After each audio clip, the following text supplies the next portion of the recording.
नमस्कार बच्चों, पुनः आपका मेरे हिंदी चैनल हिंदी गुरु और गाइड डॉक्टर सिंह में स्वागत है।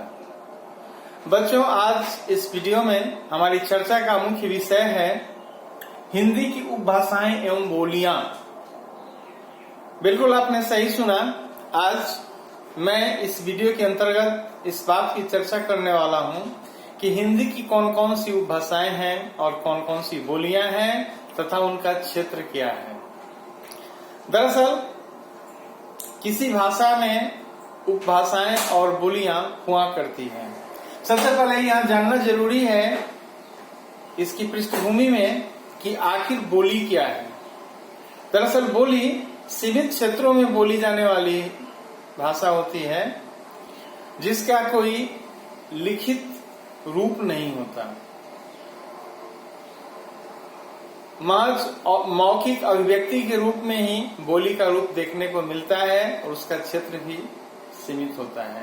हर 2-4 किलोमीटर के बाद बोलियों में परिवर्तन आता है। लेकिन जब बोली को लिखित रूप में प्रयुक्त किया जाने लगता है तब उसे हम उपभाषा कहते हैं। यहाँ समझने वाली बात है कि सबसे पहले बोली, उसके बाद उपभाषा, और जब कोई समर्थ साहित्यकार उस उपभाषा में साहित्य की रचना करता है, किसी ग्रंथ की रचना करता है और उसे परिष्कृत और परिनिष्ठित रूप देता है, तब वह उपभाषा भाषा का रूप ले लेती है। यानी क्रमिक विकास है। यहाँ इसे समझने की आवश्यकता है कि सबसे पहले बोली, इसके बाद उपभाषा और इसके बाद भाषा। यही विकास प्रक्रिया है। यानी बोली ही उपभाषा का रूप लेती है और उपभाषा में जब कोई समर्थ साहित्यकार रचना करता है उसे परिष्कृत रूप देता है, सर्वमान्य रूप देता है, परिनिष्ठित रूप देता है, तब वह भाषा बन जाती है। यही क्रमिक विकास है, बोली, उपभाषा, भाषा। यहाँ खास तौर से हम हिंदी की उपभाषाओं की चर्चा करने वाले हैं। यानी हिंदी भाषा में भी बहुत सारी उपभाषाओं का समागम है, मेल है, और उन उपभाषाओं में तरह तरह की बोलियां हैं जिसकी चर्चा के लिए हम लोग आज यहाँ उपस्थित हैं। बच्चों, मैंने इस पूरी चर्चा को एक टेबल के माध्यम से आपके सामने प्रस्तुत किया है ताकि आपको किसी तरह की कठिनाई ना हो।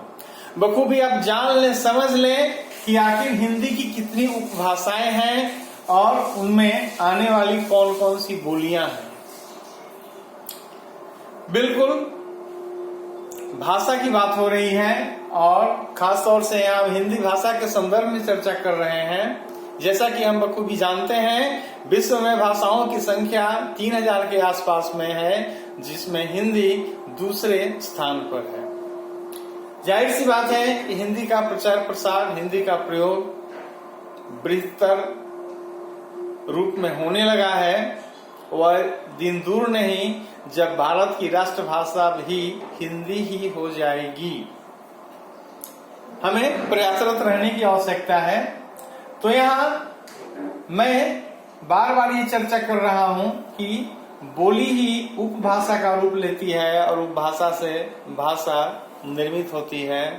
उपभाषा से ही भाषा का सृजन होता है, जिसका व्यापक रूप पुस्तकों के माध्यम से, रचनाओं के माध्यम से हमारे सामने प्रस्तुत होता है, उसका हम लाभ उठाते हैं। और इस चर्चा में आगे बढ़ने से पहले मैं ये बताऊं कि हिंदी की जो उपभाषाएं हैं वह 5 हैं। यानी हिंदी की उपभाषाओं को 5 भागों में बांटा गया है। उनके नाम है पश्चिमी हिंदी, पूर्वी हिंदी, बिहारी हिंदी, पहाड़ी हिंदी, राजस्थानी हिंदी। ये 5 उपभाषाएं हैं जिनसे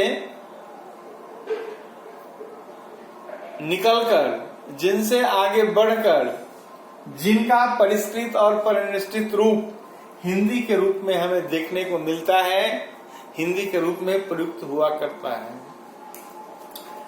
तो इस चर्चा में जब हमने इस बात को बखूबी जाना कि हिंदी की 5 उपभाषाएं हैं, जिसे हम पश्चिमी हिंदी, पूर्वी हिंदी, बिहारी हिंदी, पहाड़ी हिंदी और राजस्थानी हिंदी के नाम से जानते हैं, तो इन उपभाषाओं में आने वाली जो बोलियां हैं उसे भी हमें समझने की आवश्यकता है। और इन बोलियों का जो क्षेत्र है, किन क्षेत्रों में सर्वाधिक इनका प्रयोग हुआ करता है, उसे भी हम जानेंगे। बहरहाल आज के संदर्भ में व्यापक स्तर पर इन बोलियों का जो क्षेत्र निर्धारित है, इनसे हटकर भी होता है। इन भाषाओं का अर्थ व्यापक रूप में देखने को मिलता है, लेकिन कहीं न कहीं इस वर्गीकरण में पौराणिक तथ्यों को समाविष्ट किया गया है, उन्हीं के आधार पर मूल्यांकन किया गया है। क्योंकि आज हिंदी जिस रूप में आगे बढ़ रही है, जिस रूप में उसका विस्तार हो रहा है, जिस रूप में बदलाव हो रहा है, और जिस तरह विश्व के दूसरी भाषाओं के शब्दों को अपने आप में समेट रही है, वह दिन दूर नहीं जब हिंदी विश्व की प्रथम भाषा बन जाएगी, प्रथम स्थान हासिल कर लेगी। तो यहाँ पश्चिमी हिंदी के अंतर्गत आने वाली जो बोलियां हैं वह है ब्रज भाषा, खड़ी बोली, हरियाणवी, बुंदेली, कनौजी। अब ये जो ब्रज भाषा है, इस ब्रज भाषा का जो क्षेत्र है वह है मथुरा और आगरा का क्षेत्र। मथुरा और आगरा ये दोनों उत्तर प्रदेश के शहर हैं, उत्तर प्रदेश में आते हैं।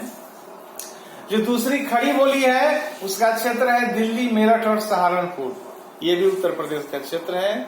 बखूबी यहाँ इन क्षेत्रों से आप भली भांति परिचित भी हैं, कोई नई बात नहीं है। जो तीसरी बोली है वह है हरियाणवी, जिसे हम बांगड़ू के नाम से भी जानते हैं, और इसका क्षेत्र है रोहतक, हरियाणा का क्षेत्र।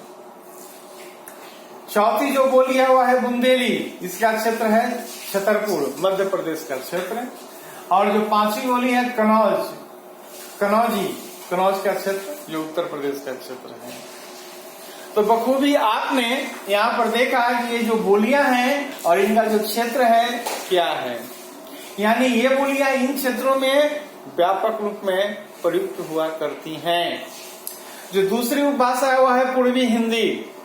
पूर्वी हिंदी के अंतर्गत आने वाली जो बोलियां हैं वह है अवधी, बघेली, छत्तीसगढ़ी। अवधी का जो क्षेत्र है वह है लखनऊ, जो उत्तर प्रदेश का इलाका है। बघेली का क्षेत्र है रीवा, जो मध्य प्रदेश का है। और जो छत्तीसगढ़ी का क्षेत्र है, छत्तीसगढ़ी बोली का क्षेत्र है वह रायपुर, तो छत्तीसगढ़ में है। तो आपने पूर्वी हिंदी के अंतर्गत आने वाली इन बोलियों को देखा और इनके क्षेत्रों को भी देखा। तमाम इस वर्गीकरण से ये बातें स्पष्ट हो जाती हैं कि आखिर हिंदी की कौन कौन सी उपभाषाएं हैं, उनकी बोलियां कौन सी हैं और उनका क्षेत्र कौन सा है। कोई परेशानी नहीं होगी बच्चों आपको। तीसरी जो उपभाषा है वह है बिहारी हिंदी। बिहारी हिंदी में आने वाली बोलियां हैं मगही, मैथिली, भोजपुरी। मगही का क्षेत्र है गया, बिहार। मैथिली का क्षेत्र है दरभंगा, बिहार। और भोजपुरी का क्षेत्र है बलिया, पूर्वी उत्तर प्रदेश। यानी बलिया और बिहार का जो सीमावर्ती क्षेत्र है, इसमें भोजपुरी का प्रचलन ज्यादा है। तो बखूबी आपने देखा बिहारी हिंदी के अंतर्गत आने वाली जो बोलियां हैं मगही, मैथिली और भोजपुरी, उनका क्षेत्र गया, दरभंगा और बलिया है। इसके बाद आती है उपभाषा वह है पहाड़ी हिंदी। पहाड़ी हिंदी के अंतर्गत आने वाली बोलियां हैं मंडियाली, गढ़वाली, कुमाऊनी। मंडियाली का क्षेत्र है कुल्लू मंडी, हिमाचल प्रदेश। गढ़वाली का क्षेत्र है टिहरी गढ़वाल, उत्तरांचल। और कुमाऊनी का क्षेत्र है अल्मोड़ा, नैनीताल, उत्तरांचल। बखूबी आपने सही सुना।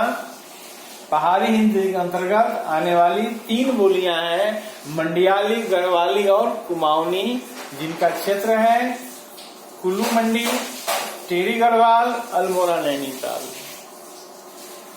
बखूबी ये हिमाचल प्रदेश और उत्तरांचल के क्षेत्र हैं जिनमें पहाड़ी हिंदी की बोलियों का प्रयोग हुआ करता है। और जो अंतिम भाषा है वह है राजस्थानी हिंदी। राजस्थानी हिंदी के अंतर्गत आने वाली बोलियां हैं जयपुरी, मेवाती, मारवाड़ी, मेवाड़ी। जयपुरी का जो क्षेत्र है वह जयपुर, राजस्थान का इलाका।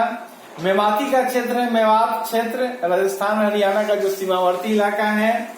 मारवाड़ी का क्षेत्र है जोधपुर बीकानेर जो राजस्थान का इलाका है। और मेवाड़ी का क्षेत्र है मारवाड़ जो राजस्थान का क्षेत्र है। तो बखूबी आपने यहाँ यह भी देखा कि राजस्थानी हिंदी के अंतर्गत आने वाली बोलियां हैं जयपुरी, मेवाती, मारवाड़ी और मेवाड़ी। और इनका क्षेत्र है जयपुर, मेवात, जोधपुर और मारवाड़।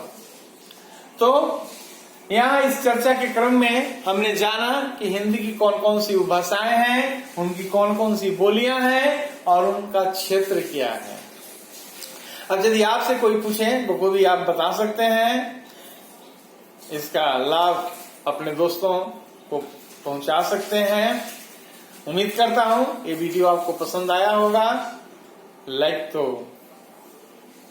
बनता ही है और शेयर और सब्सक्राइब आप निश्चित रूप से करेंगे ताकि नई नई जानकारियां मैं आप तक पहुंचाता रहूं। धन्यवाद बच्चों।